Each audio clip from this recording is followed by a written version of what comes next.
ओम शांति। 29 तारीख की बाबा की मुरली। मीठे बच्चे, हीरे जैसा जीवन बनाने वाले बाप को बहुत खुशी खुशी से याद करो तो जंक निकल जाएंगे। प्रश्न, माला का दाना कौन बनेंगे, उसका पुरुषार्थ क्या है?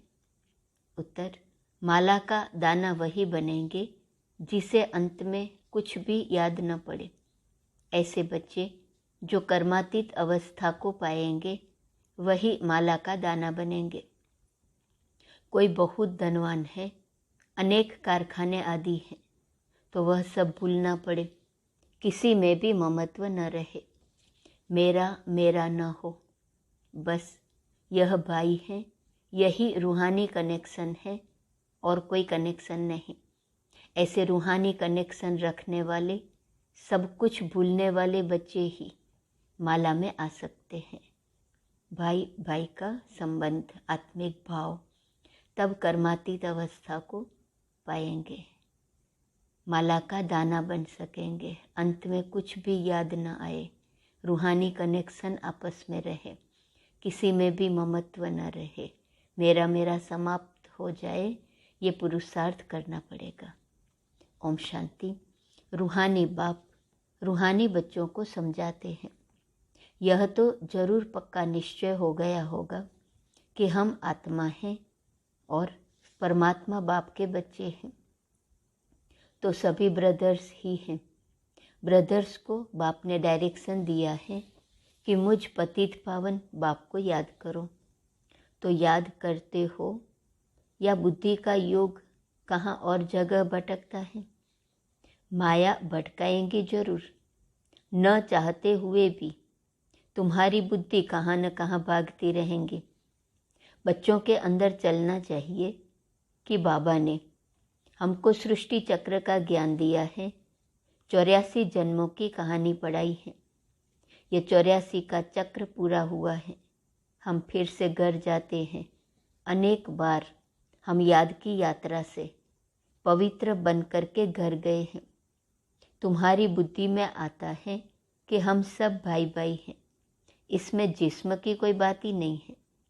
तुम जिस्म को याद नहीं करो, सिर्फ हम आत्मा हैं, हम ही पावन सतो प्रधान थे, अब पतित बने हैं।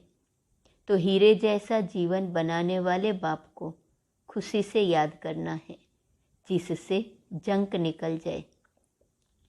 तो बाप समझाते हैं, बच्चे पहले पहले अपने को आत्मा समझो, यह भी ज्ञान है, फिर बाप को याद करो, यह है विज्ञान। क्योंकि आत्मा को ज्ञान से परे विज्ञान में शांत घर में जाना है।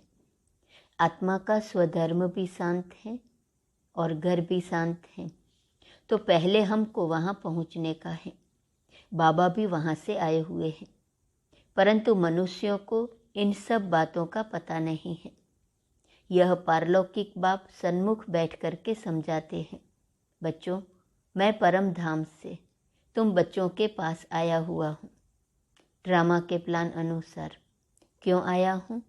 तुमको वापस ले जाने के लिए। अभी तुम पतित विकारी हो गए हो, जन्म जन्मांतर विकार से ही पैदा हुए हो, इसलिए भ्रष्टाचारी कहा जाता है। तो हम भ्रष्टाचारी से श्रेष्ठाचारी कैसे बने, यह बाप समझाते हैं। बच्चे तुम मुझे याद करो तो पवित्र श्रेष्ठाचारी बन जाएंगे। इस याद में तुम सब कुछ कर सकते हो, ऐसे नहीं कि धंधाधोरी नहीं कर सकते हो। बच्चे बाप से पूछते हैं, बाबा माला के दाने कौन बनेंगे?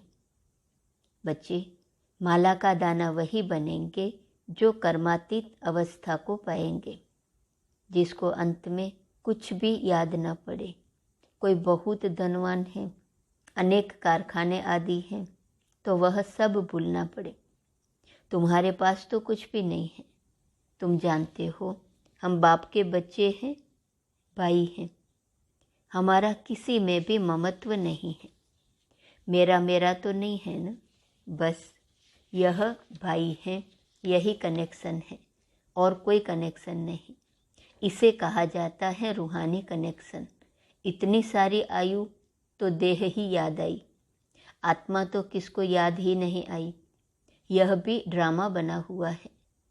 तो यह बातें बाप समझाते हैं और पावन बनने के लिए पुरुषार्थ कराते हैं।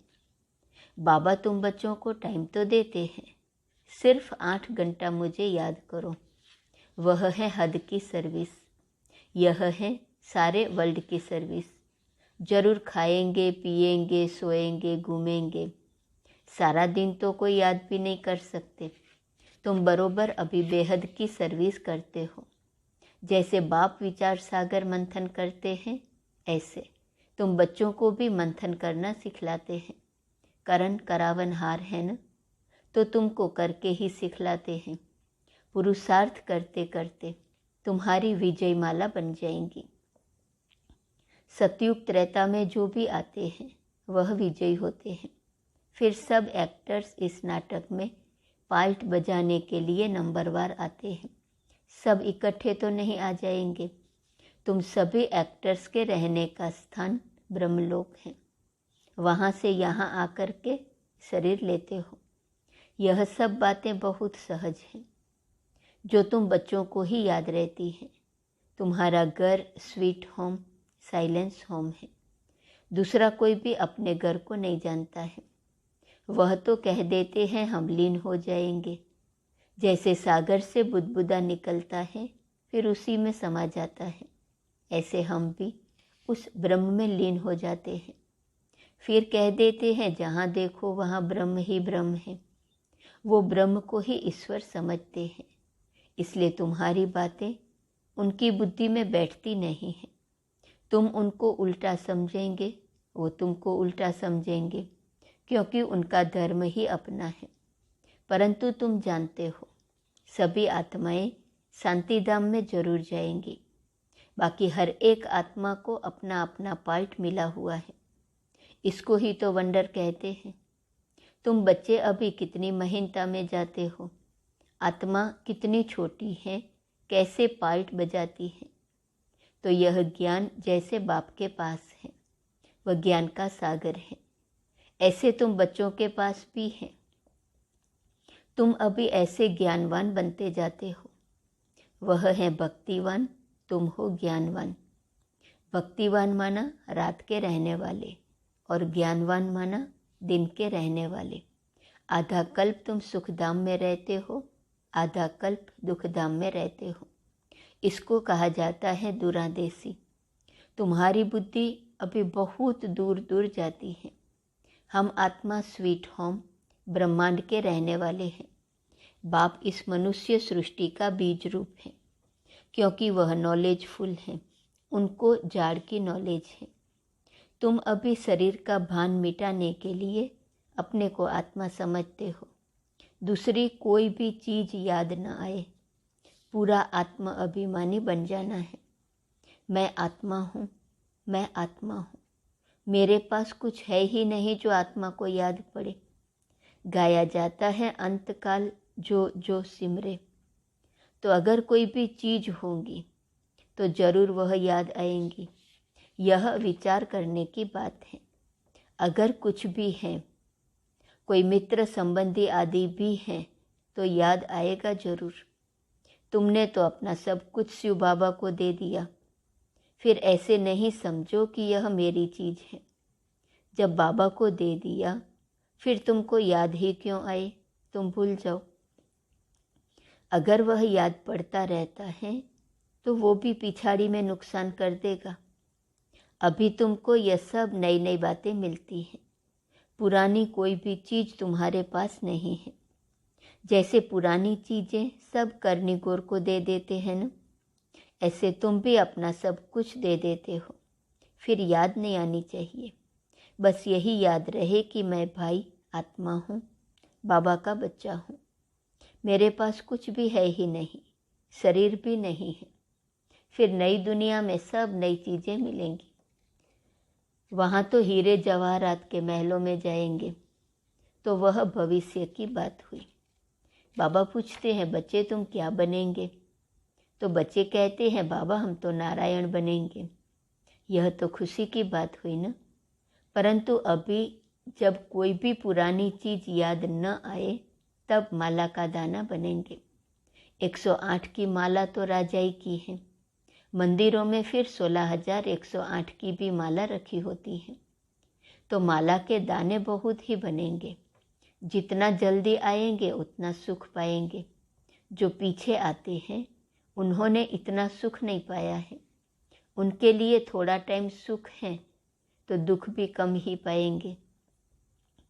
तो बाबा कहते हैं बच्चे ये ख्याल रखो कि पिछाड़ी में कुछ भी याद न आए। जो अर्पण किया हुआ है वह भी याद नहीं आना चाहिए। बाप कहते हैं मैं ऐसी कोई चीज़ नहीं लेता हूँ जो रह जावे और उसका वहाँ भर कर देना पड़े, क्योंकि मैं गरीब निवाज हूँ। कई हैं जो दे कर के फिर जब कोई कारण से भागंती हो जाते हैं तो मांगने लग पड़ते हैं। माया उनको एकदम डस लेती है। नहीं तो कहते हैं चाहे मारो चाहे प्यार करो, यह मस्ताना तुम्हारा दर कभी नहीं छोड़ेगा, कभी नहीं भूलेगा। तुम बच्चे यहाँ नर से नारायण बनने के लिए आए हो। तुम्हें कितना बड़ा वर्षा मिलता है, फिर यह क्यों कहते हो कि हम देते हैं? तुम तो लेते हो ना। कौन कहता है तुम कुछ दो? बाकी कोई एक पैसा भी देंगे तो वहाँ उनके लिए महल बन जाएगा। जैसे सुदामा ने चावल मुट्ठी दी तो बच्चे सुदामा मिसल दाल चावल ले आते हैं, समझते हैं हमको महल मिल जाएंगे। ऐसे बच्चों पर बाप बहुत खुश होते हैं। वाह, इनके नई दुनिया में महल बनने वाले हैं, क्योंकि बहुत प्यार और सद्भावना से ले आते हैं। अहो भाग्य, ऐसे बच्चों का बहुत ऊंचा पद पाएंगे। अभी ड्रामा प्लान अनुसार बाबा और तुम बच्चों की कदम कदम वही चाल चलती है जो कल्प कल्प चली है। तुम्हारे कदम कदम में पदम है। देवताओं के पैर में पदम दिखाते हैं, तो इसका भी कोई अर्थ होगा ना। अभी तुम्हारी पद्मों की आमदनी होती रहती है। तुम बाबा के पास पद्मा पदम पति बनने के लिए आते हो, तो तुम इतने महान महान महान भाग्यशाली हो। परंतु उसमें भी फिर नंबरवार पुरुषार्थ अनुसार है। तुम्हारा पुरुषार्थ कल्प कल्प वही ड्रामा के प्लान अनुसार चलता है। जैसे कि ड्रामा तुमको पुरुषार्थ कराता रहता है, ईश्वर भी ड्रामा के अनुसार तुम्हें मत देते हैं, तो ड्रामा के वश हुए न। फिर ये ड्रामा किसके वश है? बच्चे, ड्रामा अनादि बना हुआ है। यह कोई नहीं कह सकता है कि ड्रामा कब बना, यह तो चलता ही रहता है। ड्रामा में नंबर 1 मत मिलती है ईश्वर की, इसलिए उसको कहा जाता है ईश्वरीय मत, जो तुम्हें देवता बनाती है, और मनुष्य की मत छीछी बनाती है। ईश्वरीय मत से तुम मनुष्य से देवता बनते हो, फिर 21 जन्मों के बाद मनुष्य मत पर मनुष्य बन जाते हो।